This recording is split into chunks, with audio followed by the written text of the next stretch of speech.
दोस्तों, easy learning channel पर आपका स्वागत है। आज से हम लोग टेट और सीटेट स्पेशल के लिए मनोविज्ञान, विशेष रूप से जो बाल मनोविज्ञान आता है इन परीक्षाओं में पूछा जाता है, उसी की श्रृंखला हम लोग शुरू कर रहे हैं, जिसमें आज हम लोग मनोविज्ञान का सामान्य परिचय जानेंगे। किसी भी विषय वस्तु को पढ़ने के लिए उसकी सामान्य जानकारी अगर हमें हो जाए तो उस आगे की जो विषय वस्तु होती है काफ़ी सरल हो जाती है। मनोविज्ञान का शाब्दिक अर्थ होता है मन का विज्ञान। मनोविज्ञान को अंग्रेजी में साइकोलॉजी कहते हैं, जो यूनानी भाषा के दो शब्दों से मिलकर बना होता है। एक होता है साइकी और दूसरा होता है लोगस। साइकी का अर्थ है आत्मा और लोगस का अर्थ होता है अध्ययन। तो इस प्रकार साइकी और लोगस को अगर मिला दिया जाए तो दोनों का अर्थ हुआ आत्मा का अध्ययन। अर्थात शुरुआत से मनोविज्ञान आत्मा के अध्ययन के रूप में स्वीकार किया जाता था। लेकिन देखा जाए तो वास्तव में मनोविज्ञान के अध्ययन का प्रारंभ दर्शन शास्त्र दोस्तों वास्तव में मनोविज्ञान के अध्ययन का प्रारंभ दर्शन शास्त्र की एक शाखा के रूप में हुआ। यानी मनोविज्ञान को शुरू से एक दर्शन शास्त्र के रूप में स्वीकार किया जाता था। वर्तमान में यह दर्शन से पृथक एक स्वतंत्र विषय के रूप में अपना अस्तित्व बना चुका है। अगर हम ऐतिहासिक विकास क्रम देखें तो मनोविज्ञान सबसे पहले आत्मा के विज्ञान के रूप में स्वीकृत किया गया। Psychology as a science of soul. आज से शताब्दियों वर्ष पूर्व मनोविज्ञान को दर्शन शास्त्र की वह शाखा माना जाता था जिसमें आत्मा का अध्ययन किया जाता था। किसका अध्ययन किया जाता था? आत्मा का।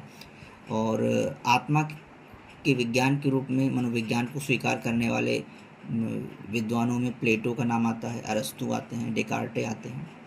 और 16वीं शताब्दी तक मनोविज्ञान आत्मा के विज्ञान के रूप में मान्य था, परंतु आत्मा की प्रकृति देखा जाए तो स्पष्ट न होने के कारण यह अमान्य हो गई। मनोविज्ञान को मन के विज्ञान के रूप में लिया जाने लगा, यानी साइंस ऑफ माइंड। मनोविज्ञान को मस्तिष्क या मन का अध्ययन के रूप में स्वीकार किया गया। मन की प्रकृति तथा स्वरूप स्पष्ट न होने के कारण इसको भी अस्वीकृत कर दिया गया।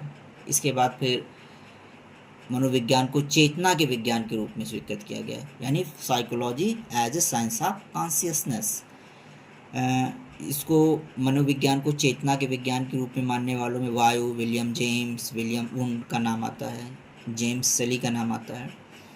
होता क्या कि चेतन क्रिया, अर्धचेतन व अचेतन क्रियाओं का प्रभाव, यानी कोई भी चेतन क्रियाएं होती हैं तो उस पर अर्धचेतन और अचेतन क्रियाओं का बहुत प्रभाव पड़ता है। चेतन शब्द के अर्थ व स्वरूप में एकमत न होने के कारण मनोविज्ञान को चेतना के विज्ञान के रूप में भी अस्वीकृत कर दिया गया। इसके बाद मनोविज्ञान व्यवहार विज्ञान के रूप में माना जाने लगा। 20वीं शताब्दी के प्रारंभ में मनोविज्ञान व्यवहार विज्ञान के रूप में स्वीकृत हुआ और व्यवहार विज्ञान के रूप में मनोविज्ञान को मानने वालों में वाटसन महोदय का नाम विशेष रूप से लिया जाता है।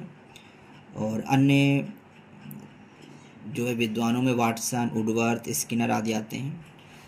एक मनोवैज्ञानिक हुए वुडवर्थ। उनका मानना था कि सर्वप्रथम मनोविज्ञान ने अपनी आत्मा का त्याग किया, फिर इसने अपने मन का त्याग किया, फिर इसने अपनी चेतना का त्याग किया। अब यह व्यवहार विधि को स्वीकार करता है। यानी मनोविज्ञान आत्मा के विज्ञान से इसकी यात्रा शुरू होती है और मन के विज्ञान और चेतना विज्ञान से होते हुए वर्तमान में मनोविज्ञान को व्यवहार के विज्ञान के रूप में स्वीकार किया जाता है। एक विद्वान हुए वाटसन महोदय ने माना कि मनोविज्ञान व्यवहार का धनात्मक विज्ञान है। Psychology is the positive science of behaviour, ये वाटसन का मानना था। अगर सूत्र रूप में देखें तो मनोविज्ञान व्यवहार का विज्ञान है, यानी वर्तमान में मनोविज्ञान को व्यवहार का विज्ञान स्वीकार किया जाता है। और व्यवहार पशु या मानव दोनों के व्यवहार का अध्ययन मनोविज्ञान करता है। देखा जाए तो बहुत से जो भी प्रयोग हुए हैं, विशेषकर जो लर्निंग है दोस्तों, सूत्र रूप में मनोविज्ञान व्यवहार का विज्ञान स्वीकार किया जाता है। Psychology is the science of behaviour, क्योंकि व्यवहार में मनोविज्ञान पशुओं के व्यवहार और मानव व्यवहार दोनों का अध्ययन करता है। बहुत सारे जो भी विशेषकर अधिगम का प्रयोग हुए वो पशुओं पर किए गए व्यवहार से ही वर्तमान में लागू किए गए या उनका अध्ययन किया गया। और इसमें व्यवहार के सभी पक्षों का अध्ययन किया जाता है, चाहे संवेगात्मक व्यवहार हो, सामाजिक व्यवहार हो, सांस्कृतिक व्यवहारों यानी मानव और पशु के सभी व्यवहारों का अध्ययन जो है मनोविज्ञान के अंतर्गत आता है।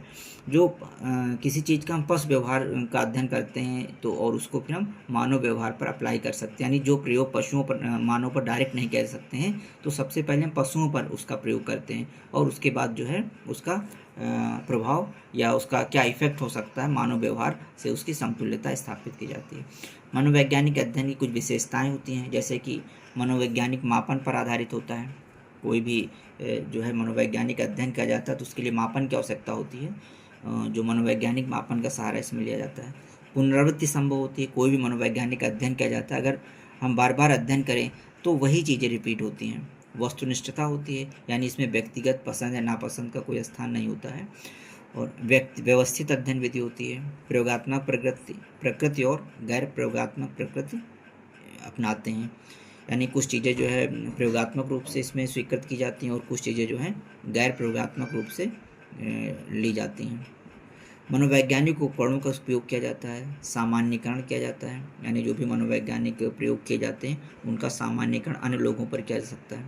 प्रतिदर्श पर आधारित होता है, क्योंकि जनसंख्या बहुत बड़ी होती है, पूरी जनसंख्या पर अध्ययन करना संभव नहीं होता है, तो कुछ सैंपल ले लिया जाता है और प्रदर्श पर आधारित जनसंख्या फिर जो प्रदर्श पर जो आधारित जो भी आंकड़े निकलते हैं, जो निष्कर्ष निकलते हैं, उसको हम संपूर्ण जनसंख्या पर लागू कर सकते हैं। और इसमें सांख्यिकी विधियों का प्रयोग किया जाता है। सांख्यिकी विधियों के माध्यम से जो भी संख्यात्मक आंकड़े होते हैं उनको सांख्यिकी विधियों के माध्यम से हम अध्ययन करते हैं और निष्कर्ष निकालते हैं। तो आज के वीडियो में हम लोग जो है यहीं तक रखते हैं, आगे मिलते हैं आगे के वीडियो में और अधिक जानकारी के साथ उपस्थित होते हैं। धन्यवाद।